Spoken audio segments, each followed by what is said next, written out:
কিন্তু প্লিজ আমাকে রিজিকের থেকে দূরে সরান না আপনারা। এতটুকু আপনাদের কাছে অনুরোধ করে বলতেছি, হাত জোর করে বলতেছি, প্লিজ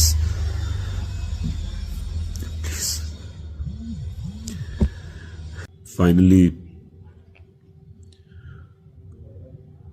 আপনাদের সাথে কিছু কথা বলতে চাই। আমি আসলে কখনোই চাই নাই যে মানুষটা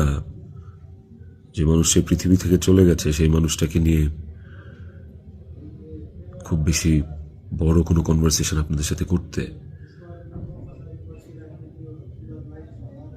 আমার ওয়াইফ ইকরা, ওই যেহেতু পৃথিবীতে নাই, ওরে নিয়ে এত ক্লিয়ারিফিকেশন, ওকে নিয়ে এত কনভারসেশন আমার কাছে মনে হয়েছে যে দরকার নাই। আমি বরাবরই আমার সংসারের ব্যাপার, আমার ঘরের ব্যাপার আমি ঘরে রাখতে পছন্দ করি। সেই জায়গা থেকে ওর মৃত্যুটা এমনিতেই আমাকে যে ট্রমা দিচ্ছে, ওর মৃত্যুটা আমাকে আসলে মানে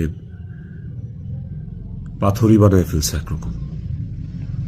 এগুলো নিয়ে আমি আসলে কথা বলতে চাই নাই, কিন্তু আমার কাছে মনে হয় যে আপনারা গল্পের একটা পাতা পড়েই পুরো গল্পটাকে জাজ করতেছেন। একটা পৃষ্ঠা পড়েই পুরো গল্পটা সম্পর্কে আপনারা আপনাদের মনের মতো করে যা খুশি বলতেছেন।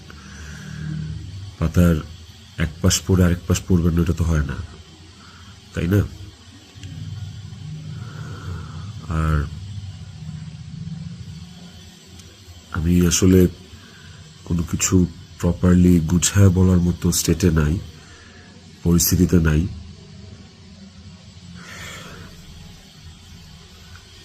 আপনাদেরকে আমি কয়েকটা কোয়েশ্চেনের অ্যান্সার দেওয়ার জন্য আসলে ভিডিওটা করতেছি,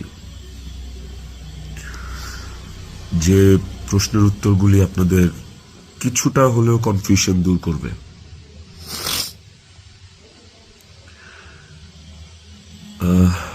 শেষ প্রশ্নটা থেকেই আসি আপনাদের।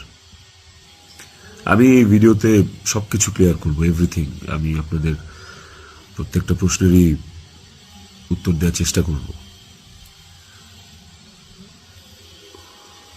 তো আপনাদের শেষ প্রশ্নটা ছিল যে মানুষটা একটা মানুষকে ভালোবাসা প্রমাণ দিতে যে আত্মহত্যা করে চলে গেল, মরে গেল, আমি